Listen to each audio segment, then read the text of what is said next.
Good afternoon. I'm Dara Bunjon. I'm the food enthusiast here at J More Living. I'm a food writer, food stylist, PR maven, and a frustrated baker. Those of you joining us live, drop your comments and questions for my guest or myself into the comment box, and I will check from time to time.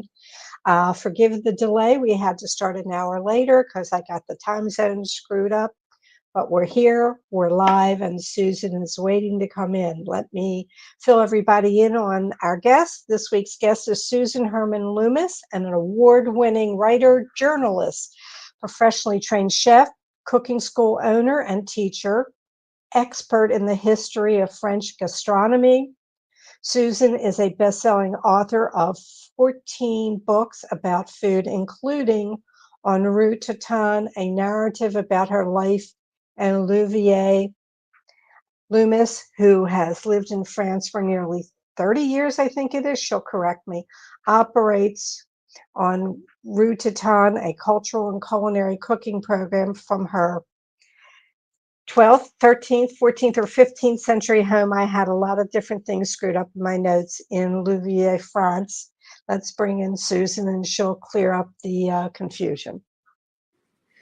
Oh, I'm laughing so hard because all of it is true.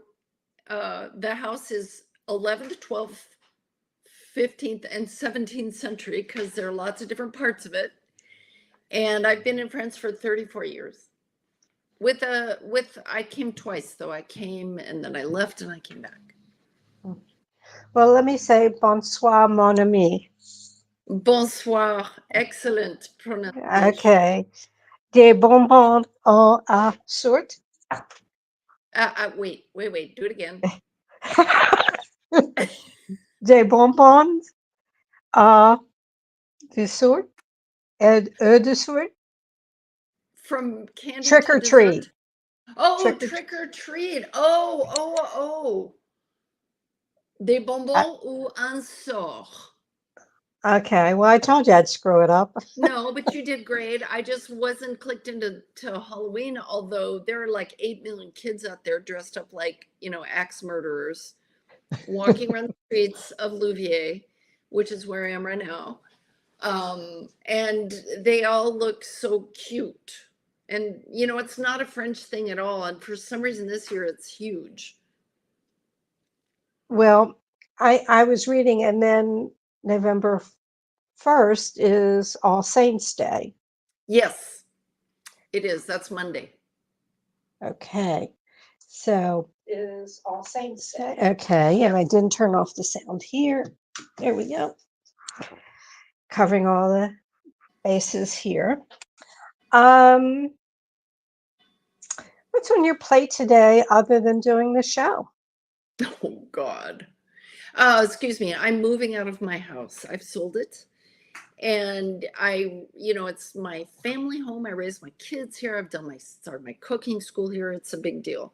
So on my plate today is the last 2% of moving out, which is the worst which could be 98%, because it's all the little details that you must take care of, from getting the chimneys swept Mm-hmm. to making sure that the garbage is, it's just all the stuff, the recycling, the cleaning up, and so that's what's on my plate today. And of course, a friend who was going to help me move and instead came and sat in my kitchen for 2 hours chit-chatting. That's a disease, though, that we all have. Well, all I can say is thank God for my friends who helped me move Yeah. because I got rid of a lot. We were talking pre-show a little bit. Um, I sold my cookbook collection. I couldn't take it with me. So I had somebody said, I'll give you $1 a book. I said, no, give me $2. Well, good for you, because I'm the kind of person who's like, well, I'll take those books off your hand. I'm like, thank you. God bless you. Just take them. Well, that You know, was yeah, I wanted to hold on to 10 books. I want to talk a bit about growing up, your home life. Was food an important thing growing up, or how did you come to food? Your career was journalism. Yes. I Okay. studied journalism. I actually wanted to study art. And my mother, I wanted to be a professional calligrapher. That was my big dream from the time I was about 8. But my mother said, you're a good writer. Why don't you become a writer, because writers can make a living? And I laughed about that almost every year for my entire career, which still continues, because if you're a freelance writer, it's like being an artist or like being a freelance calligrapher. Right. But anyway, I got a degree in journalism and decided I wanted to write about food. And yes, I grew up in a big Catholic family. And my dad was in the service. We moved every 2 years, and food was the center of our lives. So my mother raised us, and cooking was always her passion.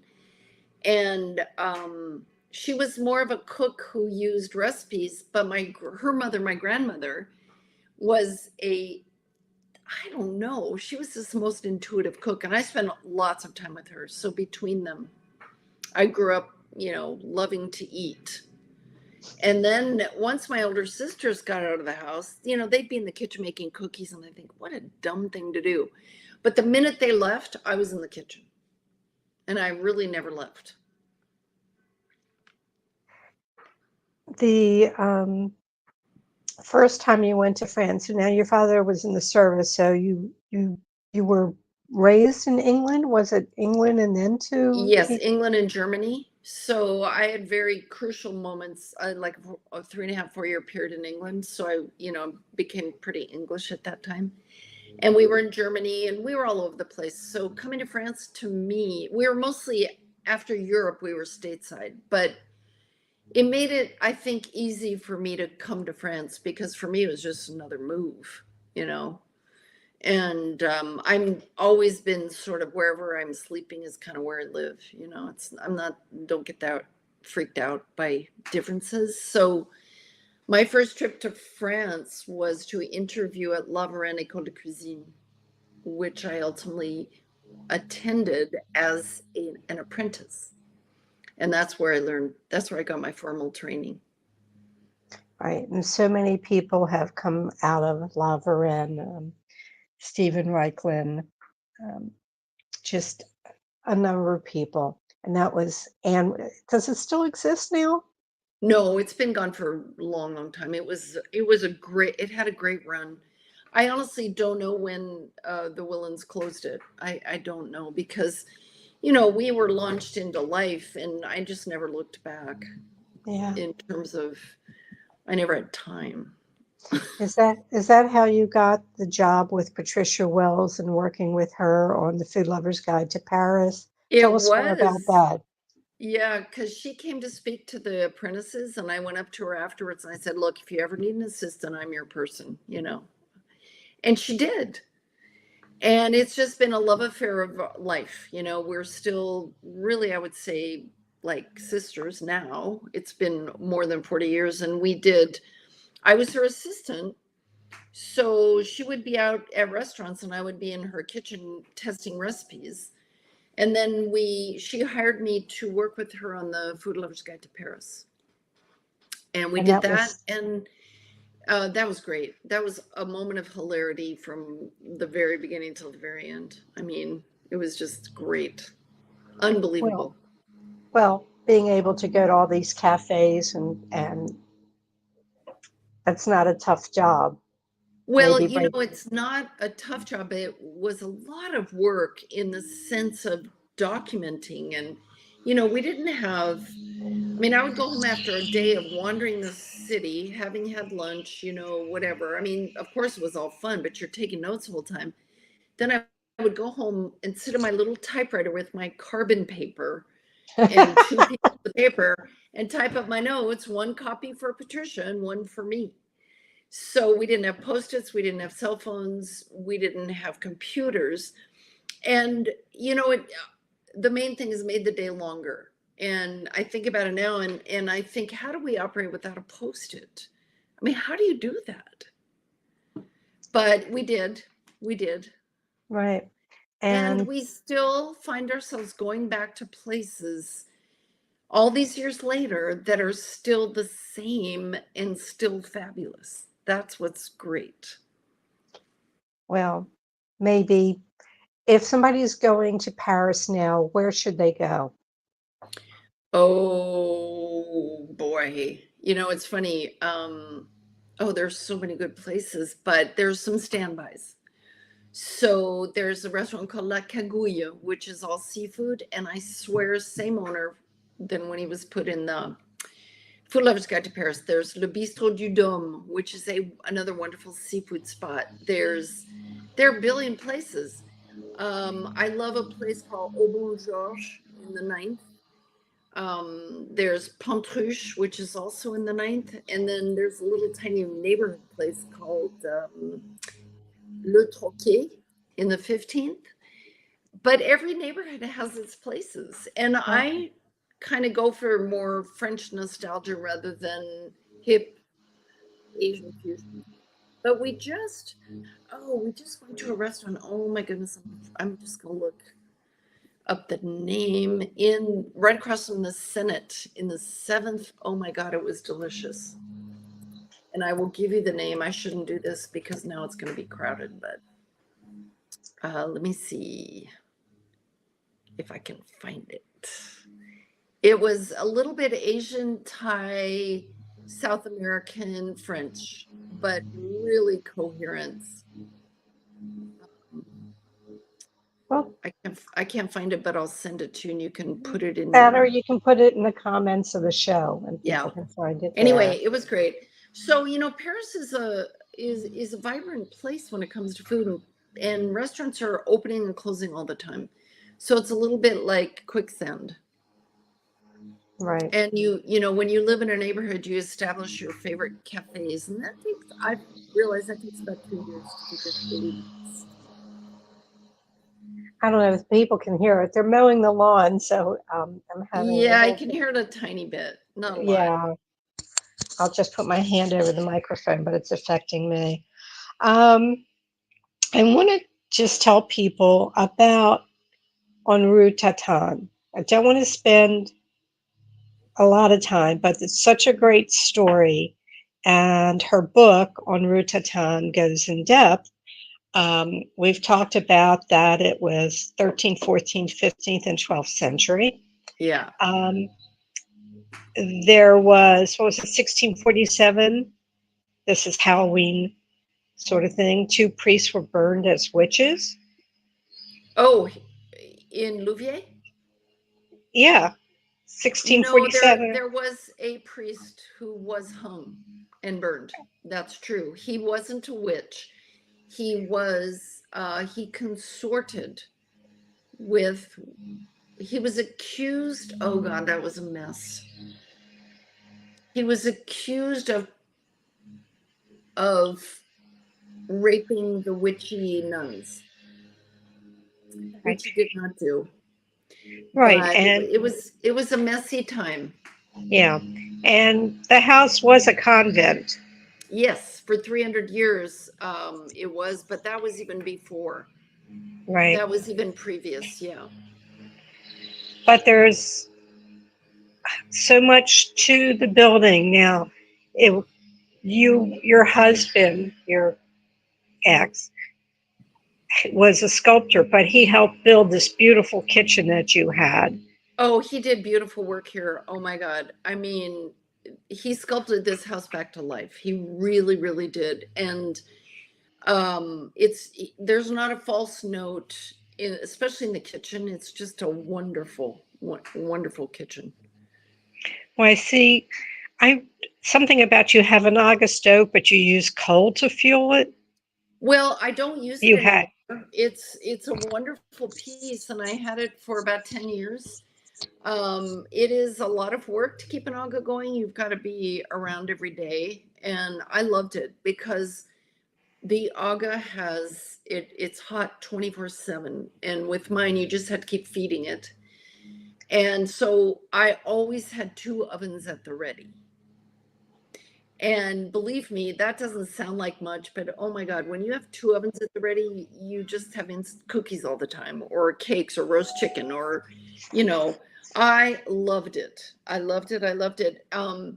It did get to be a little untenable, and environmentally speaking, it's probably not the best, although one little coal burning stove in a town isn't the worst.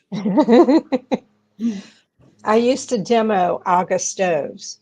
So Oh my, that's why when you not said coal, not coal, really? yeah, no, I mean, they used electricity or gas to Yeah, keep it 24/7. yep. And the new stoves, the floors had to be reinforced because of the weight of the stoves. If you're Yeah, they weigh talking, a ton. They weigh they, literally a ton. But I grew up with an aga. So when we lived in England, we had an aga and we had a coal man that came with it. oh, So the coal man took care of it. okay, we have an inquiry here. With your depth of culinary experiences, are there two or three foods that are your favorites, the ones you've returned to time and time again? That is a very sweet question and a very hard one to answer. Uh, Fresh sea scallops, I think, rank up as just about number one in my favorite. And they're in season, they've been in season for about 2 weeks. So hardly a day. Well, this is an exaggeration, but I love them. And I eat them raw and I eat them cooked and I prepare them in 8 million ways. The other foods I adore, and they're also in season right now, are the brassicas, like broccoli, Brussels sprouts. They're humble, but there's so much you can do with them, and I love them. Here we get the best lamb. So lamb shank is something from my childhood, and it's not, I won't say it's typical, but because I'm really oriented towards farm cooking, it's something I love to put on the table because you just cook it. It takes about 3 hours to really do a good job, but you've got something on your plate that sends you to heaven. I So, wanted to go ahead. yeah, no, I mean, I could go on for days. Just everybody in the comments section, information will come up about Susan's Substack, where you can sign up for her newsletters and recipes. There are other recipes, not as many, not as in depth stories on her website on routaton.com. Anything you need to know or contact Susan is on the website. She is on Instagram, and her Instagram is under Susan Herrmann Loomis, but the Substack is under on Rue Taton and Facebook under Rue Taton. Just letting everybody know there are recipes there. So Thank I you, Dara. was, you're welcome. I was digging through all this stuff, and with your move, you had put out a newsletter. It wasn't quite Substack. I think it was the blog, just the last one maybe, about getting rid of all the little things. And you were Yes. talking about the photographs. Yeah. And it really hit home for me because God knows I had bags of pictures from seventh grade of friends and all these different pictures. And now I have a box like this, tossed them from the swimming pool, blah, blah, blah. So just very quickly, I went not to my class's 70th reunion, but the one before me. And I went there, and a lot of the girls from my year were there because they married guys a year later. And there was a guy there, and I saw him, and I immediately said, I had a picture of him at the pool when I came home, and it was one of those ones I tossed. I was Oh, so, no. Well, photos are tough. And just FYI, all my Substack newsletters also go to my blog on the website. So you can read both places. But it's super fun if you sign up for Substack because it's really easy to talk through that platform. I love it. Photos are hard. And if I keep thinking if I had more time to organize better, but in the end, I did organize. I found books and books and books and books of photos. So when the kids were here last week, they could go through and relive as I did. And we did get rid of a lot, but we saved the most important ones. And, right. after a while, if I figure it's like with clothes, if you haven't worn some for 5 years, it needs a new home. Photos need to move on. And what I ended up doing was sending photos to people And I'll tell you, I got so many good comments. You know, I'd find these photos of friends or I have a lot of brothers and sisters. So I'd send them a bunch of photos and they all wrote back and we're so happy. And maybe they'll toss them, but they got to look at them. Well, I understand that. I was just when I can picture that picture out of the thousands. I mean, I hadn't seen what 50, 60 years since I saw Yeah. this person. So yeah, but all right. So I want to talk about your most current book because there's 14 books, everyone, and you can find them all on Rue Tatan. And there will be more. And do we have something in the works? We do, but it's so I've had to put it on hold while I move out. Yeah. And Okay. it's a novel, but there'll be more about that later. Okay. Well, maybe you'll come back on the show and we'll talk about that I when it love that. comes out. So the most recent book, though, I think it was what, 4 years ago, 5 years ago? Not even, I Plate, think 3.5. Plate, Yeah. Plate du jour. Plat du jour. Yep. Okay. So I want to talk about this is about comfort French food. Um, so let's talk about eggs because you just wrote about making eggs and an omelet in Yes. your daughter. Yeah. I was listening to Milk Street. And I can't remember who it is. Somebody came on. It could be from one of the other sites testing eggs to make them fluffy. And he Hmm. timed it when he put the salt in the eggs. Hmm. And he determined that he would whip up the eggs, put the salt in, go do some errands, and come back. And that was the best way to make the fluffiest of the eggs. You want me to Your talk about that? thoughts? Oh,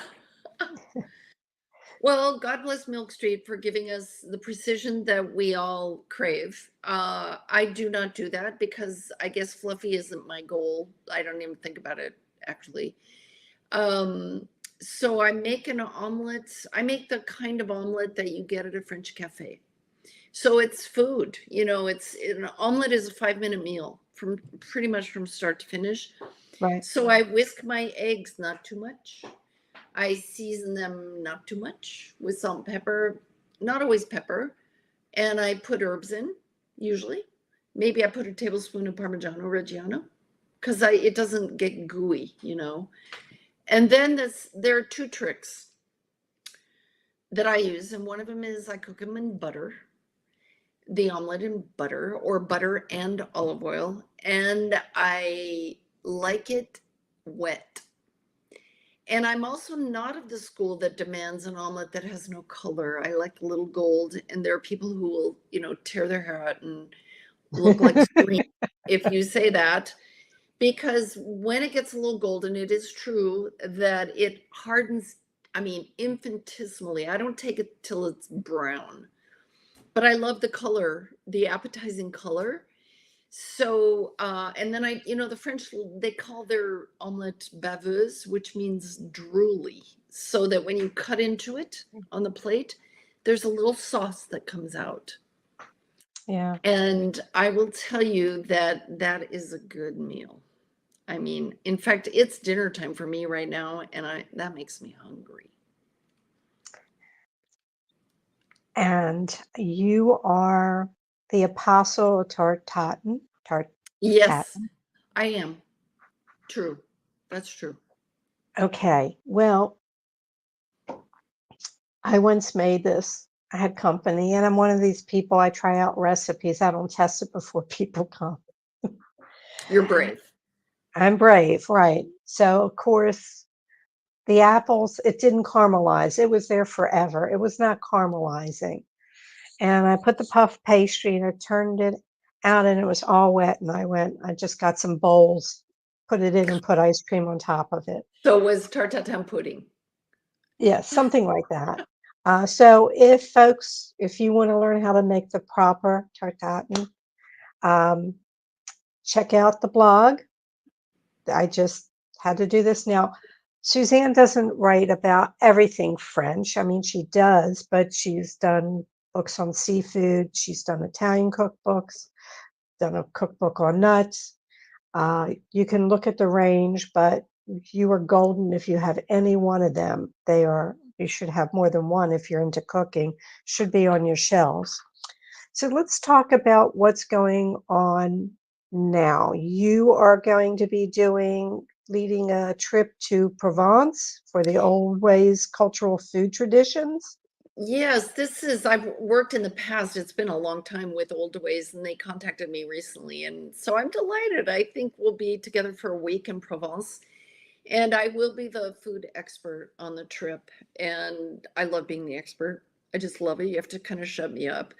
Um, and so, but my main thing now is leaving this house. I'm creating a small cooking studio in Paris, and I'll be giving private classes there to individuals and up to 4 people, and maybe six if I don't know yet.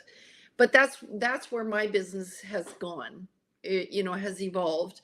I get a lot of requests for one-on-one, and I love that because I'm really a teacher. I love to teach. I love to see people grow and expand, and it's super fun, and we do great food. And so I'm really excited, and I'll be posting dates for those classes. That probably won't begin until February because I'm buying this little apartment, small. It needs a lot of work done, and it's going to take like 10 years. Not really, but it's going to take time to get it all done. But Right. I'm pretty excited about that. Well, you do so much, and there's articles that you write, but you like to teach and you help people create their own culinary story. You want to tell us more about that? Oh, that is something I love to do. I ghostwrite books for people, and I work with people to gather, so many people have a culinary, everybody has a culinary story, to be honest with you. And my idea is that we can save our culture if we write down our culinary stories. I really believe it. And if you look at history, so much of history revolves around culinary stories. So I have this idea, which I've had to put everything on hold for about 6 months with this house move, but I'm working with private clients and companies even to develop their personal stories and get them into book form because I think it's really important that we leave a legacy of our food, especially now when we don't have all that much to hang on to in the kind of cosmic sense. We have each other, we have our past in a way, but we need to give future generations the wealth that we have. And I Right, think doing it through food is super important. And it's really fun. It's right, really right. And children, I'm finding more and more families are going to the grandmother and getting the recipes and putting down yes. the family story so those recipes don't get lost into thin air. Um, and it still could be a pinch of this, a pinch of that, or being by their side and watching like you watched your grandmother. Um, are you still going to Maine? Didn't you used to have a place in Maine? Oh, well, we lived in Maine. My son was born there. So, but he's still not a maniac because you have to like be of generations of Maine people. But yes, I go whenever I can. I loved Maine. I loved living in Maine. If I ever moved back to the US, I would move back to Maine because it's beautiful. I still have really good friends there. And culturally speaking, it's just alive. So I haven't been for a while, but I don't have a place in the US. I don't have a permanent place. I just have permanent friends. And my son is Mhm. in Texas Oh, really? What's he doing there? working, having a family. He has a little Oh, girl.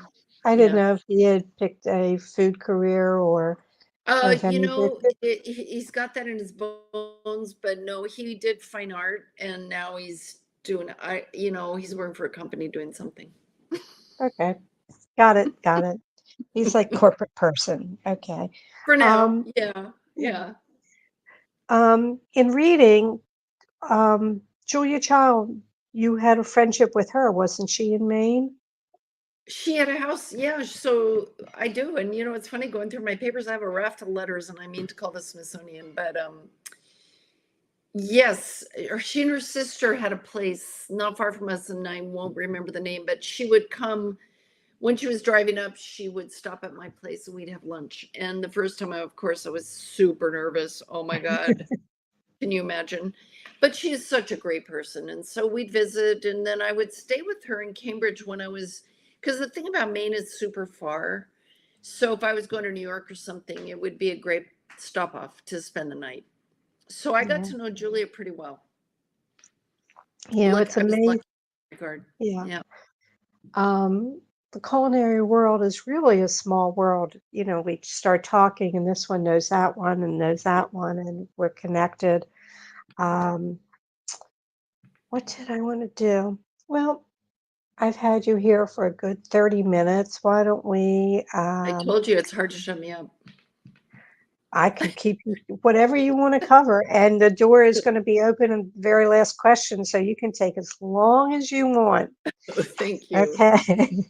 Griffin's taking a nap, but that's okay. Don't Oh, worry. poor Griffin. Well, No, yeah. he's doing stuff. He's fine. So I put the name of the restaurant in the chat, Restaurant Ombos. Okay. Let's see. If you're going to Paris, put it on your list. Okay, let's see. I'm just seeing here. It's in the 7th across from the Sena. Okay, we will find it. Yep. All right. The questions I ask at the end of the show. This one might be sort of redundant. Two things that must be in your fridge. Oh my goodness. Lemons. Have to have lemons. Cheese. I'm thinking about my fridge. Those are always there because with the lemon and cheese. Well, two things that's rough, because you can't really make a meal out of lemon and cheese. Do you want to add something? Lettuce. I'm a huge lettuce fan. So if you have Okay. lettuce, lemons, and cheese in your fridge, you've got dinner. No problem. Okay. You've got to have olive oil on your shelf and garlic and shallots, but that's it. Okay. Okay. If you could go back and give your 18-year-old self a piece of advice, what would it be? That's a really good question. Have faith. It all works out. That wouldn't you have liked to know that? Well, it's funny. I have a 25-year-old daughter, and one of the things, well, I say to both my kids, just know that you're in the right place. No matter what's going on, you're in the right place. That's good So I advice. think that is maybe the advice I would have loved to have heard, because it takes a lot of pressure out. Because no matter what you're living through, it's the right thing. Might be hard sometimes, but Right? What's the best bite you've had all week? oh, well, it was at Restaurant Ombos, and I think it was the scallops. Oh my God. I mean, she prepared them, pardon, in a way I've never done, and I can't wait to do it. I haven't had a moment, but they were flame seared, which I prepare them. I serve them raw or just seared a lot, but I've never had them cut the way she did. And then there was this incredible sweet corn sauce with tiny bit of cilantro and jalapeno mixed up. She's from Venezuela. And it wasn't overwhelming, and it was very French technique. The most beautiful dish I may have had in the last years. And I can't wait to make it. And I'm sure it's not that simple to make, but it ends up being simply perfect. Well, the gauntlet has been thrown down. So I expect to read it in the Substack or on your blog. Um, I know that. What was your ultimate culinary fail? I'm sure it's only happened to you once, but what was it? My ultimate what? It just got choppy. Culinary fail. Culinary. Oh, oh. It was a chicken tart. And it was a day when I was totally exhausted, and as I tend to do, I had invited people for dinner, and I can't remember what was going on, nothing traumatic, but I think I was in Paris and I got to my house and it was freezing. And it always takes a while to heat up the house if it's cold. So everything was cold. And I made a chicken tart. And, usually you can kind of make a tart with your eyes closed. But for some reason, it just didn't work out.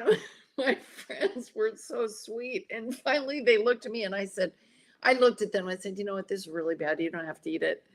I can't quite remember what it was, but I just wasn't up to my. But, the thing about friends, there's always cheese, there's always salad, and there is Always always lemons, custard. So it's not like anybody goes hungry, and you could right? just segue into the next thing. And I find, I never would advise someone to say, oh, this isn't as good as, but when something is really not that great, why waste your time? So I just fessed up right away and said, you guys, it's okay. Don't eat it. It's awful. Right. If you wake up tomorrow with a new talent, what would the new talent be? Dancing. Man, that's next life. That's what I'm planning on. Okay. Ballet, tap, ballroom. Oh, I'd probably do ballet. Yeah, I'd probably do classical ballet because I'm really what you would call, I guess, a classicist, even in my food. It's like I don't make boring old-fashioned food, but I really do adhere to the techniques. And I think once you've got the techniques in anything, you can do anything. It's interesting. The woman who was on last week, who has an entertaining book, was a professional ballerina. No way. Way, So way. she's disciplined and she pays attention to detail. And she's put out, I can't think of the name of the book. I should know it, but if it's not written down in a note, Yeah. but her name is Jessie Sierra Ross, and they Wow. moved to the Berkshires, and she got into cooking, and she had 3 boys, and very interesting, lovely, charming woman. So Well, if you the want, disciplines are not so different, cooking and dancing, because, I often had assistants, and I had one assistant for a little more than 5 years, and she also came back after that. And we danced together in the kitchen. I mean, it's like a dance in the kitchen. When it works well, it's exactly like what I imagine dancing in a troupe is, because you have got to understand rhythm and timing and movement. So I just think I just admire dancers endlessly. it's definitely dedication there. Yeah. Well, I admire chefs. I admire anybody who works the line, truly. Well, I do too. And it's funny, if I woke up tomorrow with a different talent, I mean, I would never give up cooking. I just love it too much. And it's always, as a writer and a cook, when you've sat in your chair for long enough, you get to then get up and go cook. So it's a great physical addition, because if you're just writing, if you're me anyway, because I have a ton of energy, I have to do something physical. So I've always felt really fortunate that I had the outlet of cooking, and I love it. I love it. I love it. Okay. The final question. The final question. What didn't I ask you that I probably should have? Oh, you're good. You're really, really good and really prepared. It's very unusual. So, oh my goodness. I Anything don't that you know. want to tell people that maybe we didn't hit? Well, maybe why did I choose to live in Paris? I don't know. But I've been in love with Paris ever since I lived there as a student. And it's the most gracious, easy city to live in that I can think of. And beauty is everywhere. And for someone like me, I lived in New York and I loved it. Beauty is not everywhere. In Paris, beauty is everywhere. And if you're stressed or worried or happy, it echoes all the time. So it's a wonderful helpmate, that city. But you're a really good interviewer, so you asked me a lot of good questions. Thank you so much. Well, thank you for the compliment. You didn't ask I'm me the name of my granddaughter. shoot me. Susan. What's the name of your granddaughter? Susan. Susan. Yes. Yes, that's great. How old is she? She's 2. And is that your daughter's child or your son's child? My son. And I can't wait to get my clutches on this little girl, I'm telling you. So a trip to Texas is on board, or he's coming to Oh see yeah, you? we're going there for Christmas. Yeah. Okay, that's Yeah. But wonderful. I mean real clutches, like forever. You're going to get her and they're not going to see her ever again. Yeah. Susan, it's been great reconnecting after what Yeah. I think we determined at least 20 years. Is that Yes. when did Rootatown come out? Rootatown came out just before my daughter was born, so 2000, I think. Yeah, Must have so been when it's been almost a quarter of a century. time flies. It Well, does. all the best to the last 2% of moving. May it go by like that. And we want to have you back on the show, God willing, that we're still going when Oh, your novel comes out. I'm sure it's okay. going to have some food in it. Oh yeah. Yeah. Oh yeah. It's a new Okay. genre for me, and I'm finding that that's all I want to do. So, that's a lot of the reason I'm moving to Paris too, is to have time. All the best. Happy holidays. Thank Thank you you so so much. much. Happy holidays to all of you out there, and may we all be very excited about what's coming up. Fingers crossed. All righty. All right. So I have a couple notes for everyone. Always feel free to reach out to me via my email, which is food@jmoreliving.com, or at Dara Cook's Instagram, or on Facebook. I do have a page called The Food Enthusiast, and you'll always see me posting what's going on the show. You can sign up at jmoreliving.com for the free, it's a newsletter, This Week in Baltimore Eating newsletter, which will be sent to you from Jmore Living. Go to their website, jmoreliving.com, go up to the menu where it says connect, and you can see where you can sign up for that e-newsletter that'll come to you. There are recipes, the show, all kinds of food news for here and whatever I might be generating as well. Next week's guest is a lifestyle maven, blogger, and content creator, Jeannie Jacobs, aka just Jeannie Jacobs to her followers. You can check her out, justjeanniejacobs.com. All shows are immediately archived in video form on Jmore Living's Facebook page and jmoreliving.com. We truly appreciate it when you share our show with friends and family. Feel free to go back into our archives and enjoy past shows and share them with your friends. As always, may your plates remain full, and I will see you next Thursday.